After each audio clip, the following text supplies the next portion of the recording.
Chapter 7. The Key to the Garden.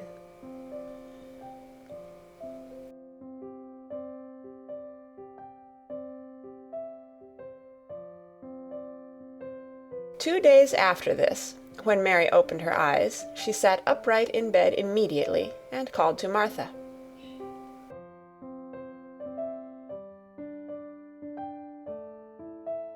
"Look at the moor! Look at the moor!" The rainstorm had ended, and the gray mist and clouds had been swept away in the night by the wind. The wind itself had ceased, and a brilliant, deep blue sky arched high over the moorland.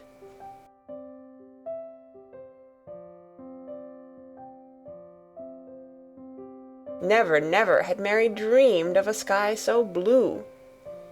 In India, skies were hot and blazing. This was of a deep, cool blue, which almost seemed to sparkle like the waters of some lovely, bottomless lake. And here and there, high, high in the arched blueness, floated small clouds of snow-white fleece.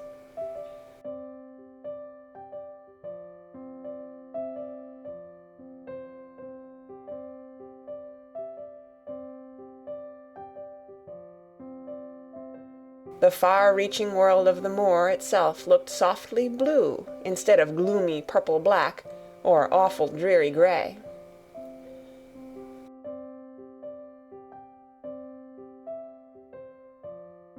"Aye," said Martha with a cheerful grin. "The storm's over for a bit. It does like this at this time of the year. It goes off in a night like it was pretendin' it had never been here and never meant to come again. That's because the springtime's on its way. It's a long way off yet, but it's comin'."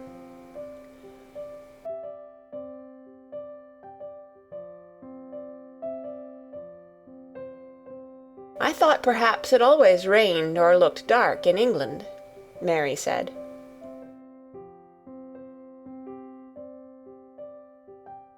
"Hey, no," said Martha, sitting up on her heels among her black-lead brushes. "Now to the sort."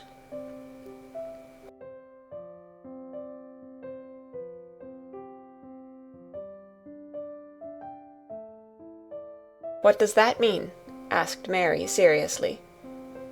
In India the natives spoke different dialects, which only a few people understood, so she was not surprised when Martha used words she did not know.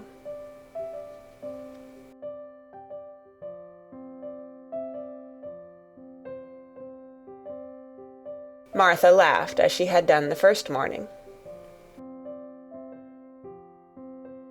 "There now," she said, "I've talked broad Yorkshire again, like Mrs. Medlock said I mustn't. Now to the sort means nothin' of the sort," slowly and carefully. "But it takes so long to say it. Yorkshire's the sunniest place on earth, when it is sunny."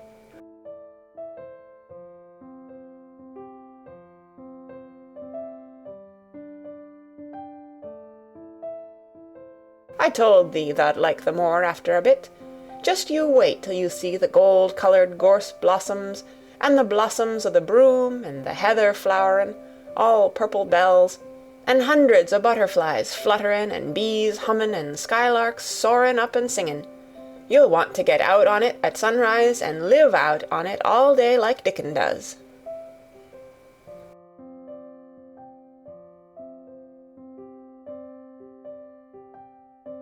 "Could I ever get there?"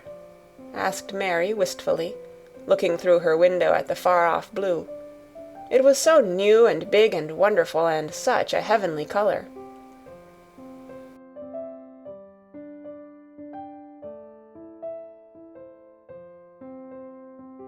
"I don't know," answered Martha. "Tha's never used thy legs since thou was born, it seems to me. Tha couldn't walk 5 mile. It's 5 mile to our cottage."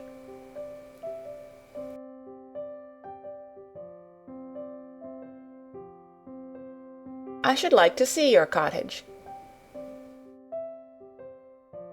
Martha stared at her a moment curiously before she took up her polishing brush and began to rub the grate again. She was thinking that the small plain face did not look quite as sour at this moment as it had done the first morning she saw it. It looked just a trifle like little Susan Ann's, when she wanted something very much.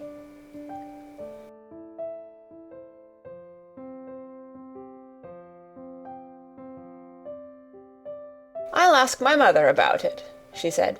"She's one of them that nearly always sees a way to do things. It's my day out today, and I'm going home. I am glad. Mrs. Medlock thinks a lot of mother. Perhaps she could talk to her."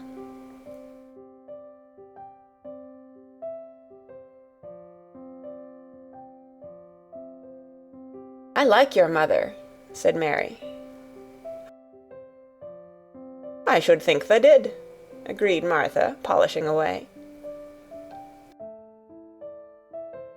"I've never seen her," said Mary. "No, tha hasn't," replied Martha. She sat up on her heels again and rubbed the end of her nose with the back of her hand, as if puzzled for a moment. But she ended quite positively. "Well, she's that sensible and hard-workin' and good-natured and clean that no one could help liking her whether they'd seen her or not. When I'm going home to her on my day out, I just jump for joy when I'm crossin' the moor."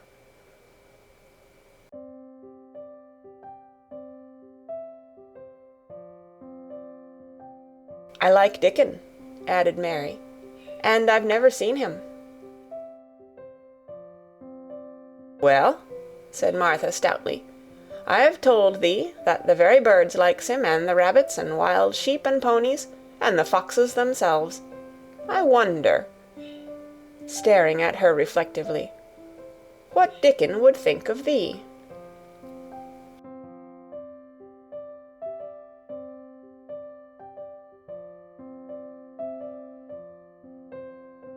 "He wouldn't like me," said Mary in her stiff, cold little way. "No one does." Martha looked reflective again. "How does thou like thysel'?" she inquired, really quite as if she were curious to know. Mary hesitated a moment and thought it over. "Not at all, really," she answered, "but I never thought of that before." Martha grinned a little, as if at some homely recollection. "Mother said that to me once," she said. "She was at her wash-tub, and I was in a bad temper and talking ill of folk, and she turns round on me and says, 'The young vixen, tha! There tha stands, saying tha doesn't like this one and tha doesn't like that one. How does tha like thysel'?' It made me laugh, and it brought me to my senses in a minute."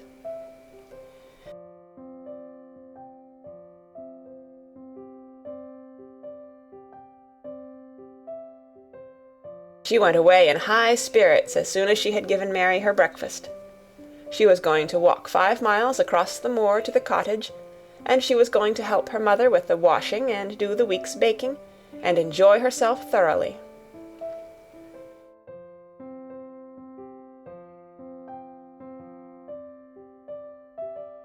Mary felt lonelier than ever when she knew she was no longer in the house.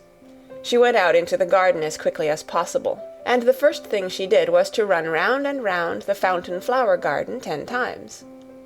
She counted the times carefully, and when she had finished, she felt in better spirits. The sunshine made the whole place look different.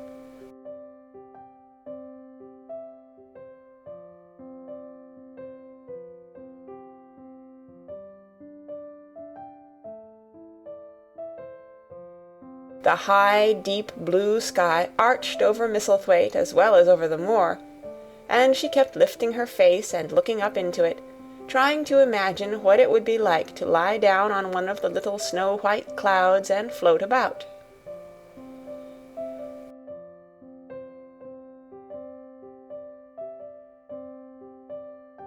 She went into the first kitchen garden and found Ben Weatherstaff working there with 2 other gardeners.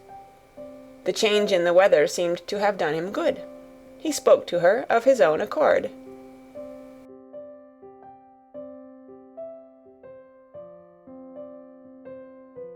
"Springtime's comin'," he said. "Cannot thou smell it?" Mary sniffed and thought she could. "I smell something nice and fresh and damp," she said.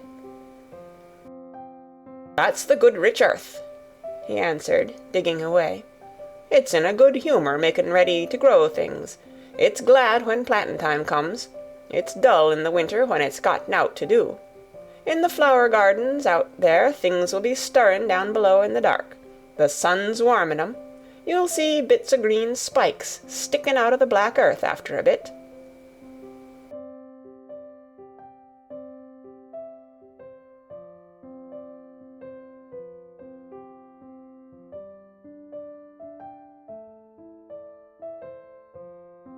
"What will they be?"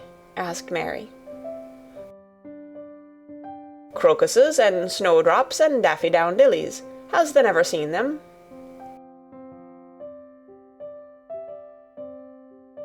"No, everything is hot and wet and green after the rains in India," said Mary, "and I think things grow up in a night." "These won't grow up in a night," said Weatherstaff. "Thou'll have to wait for 'em. They'll poke up a bit higher here, and push out a spike more there, and uncurl a leaf this day and another that. You watch 'em."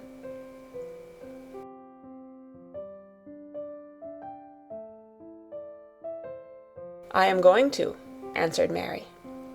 Very soon she heard the soft rustling flight of wings again, and she knew at once that the robin had come again.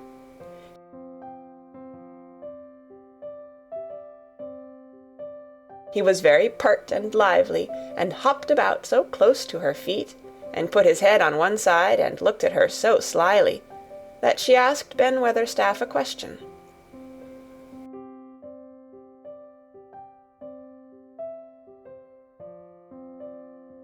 "Do you think he remembers me?" she said. "Remembers thee?" said Weatherstaff indignantly. "He knows every cabbage stump in the gardens, let alone the people. He's never seen a little wench here before, and he's bent on finding out all about thee. Thou's no need to try to hide anything from him."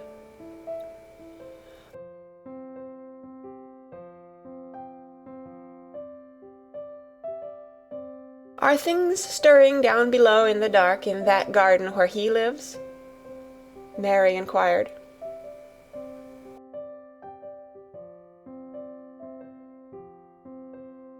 "What garden?" grunted Weatherstaff, becoming surly again. "The one where the old rose trees are." She could not help asking, because she wanted so much to know. "Are all the flowers dead, or do some of them come again in the summer? Are there ever any roses?"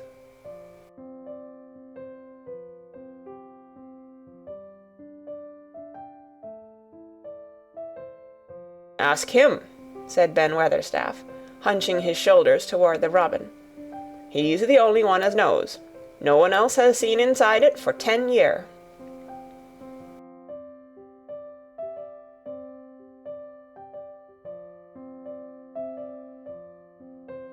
"10 years was a long time," Mary thought.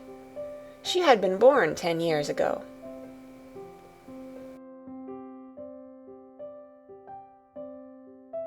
She walked away, slowly thinking. She had begun to like the garden, just as she had begun to like the robin, and Dickon, and Martha's mother. She was beginning to like Martha, too. That seemed a good many people to like, when you were not used to liking.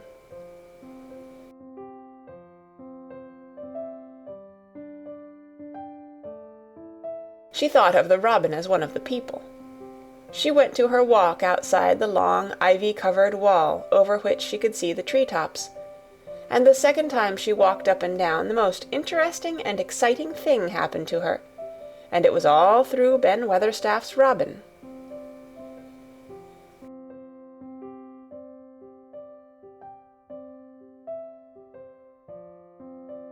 She heard a chirp and a twitter, and when she looked at the bare flower-bed at her left side, there he was, hopping about, and pretending to peck things out of the earth, to persuade her that he had not followed her. But she knew he had followed her, and the surprise so filled her with delight that she almost trembled a little.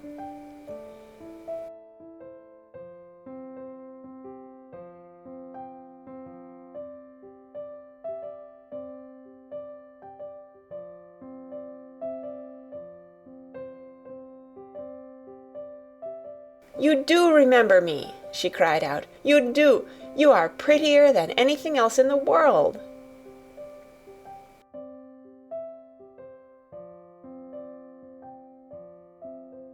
She chirped and talked and coaxed, and he hopped and flirted his tail and twittered.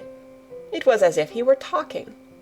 His red waistcoat was like satin, and he puffed his tiny breast out and was so fine and so grand and so pretty that it was really as if he were showing her how important and like a human person a robin could be.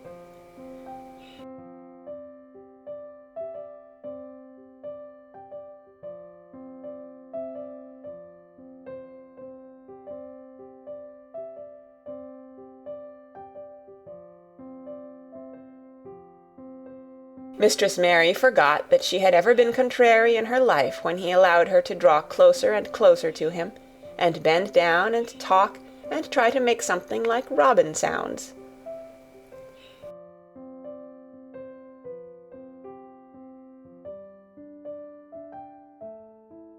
Oh, to think that he should actually let her come as near to him as that!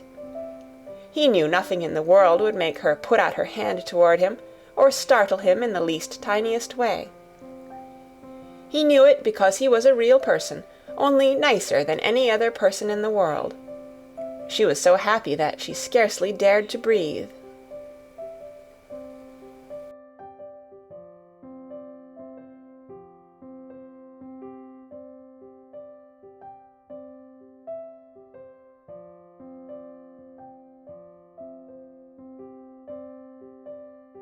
The flower bed was not quite bare.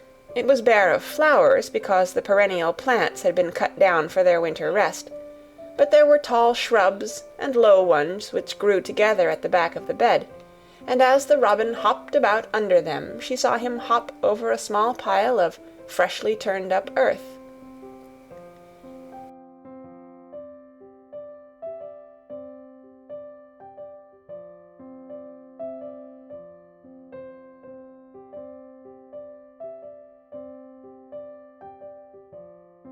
He stopped on it to look for a worm. The earth had been turned up because a dog had been trying to dig up a mole, and he had scratched quite a deep hole.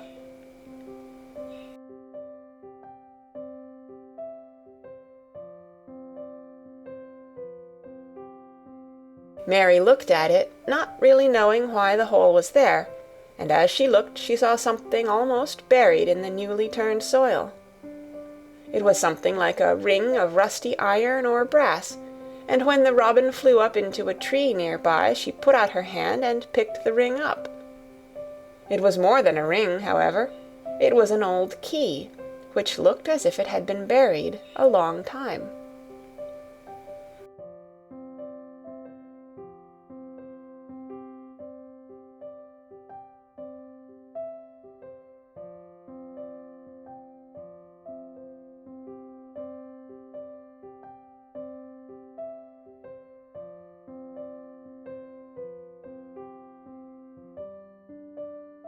Mistress Mary stood up and looked at it with an almost frightened face as it hung from her finger.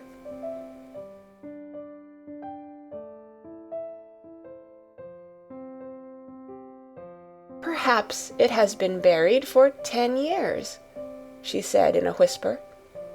"Perhaps it is the key to the garden."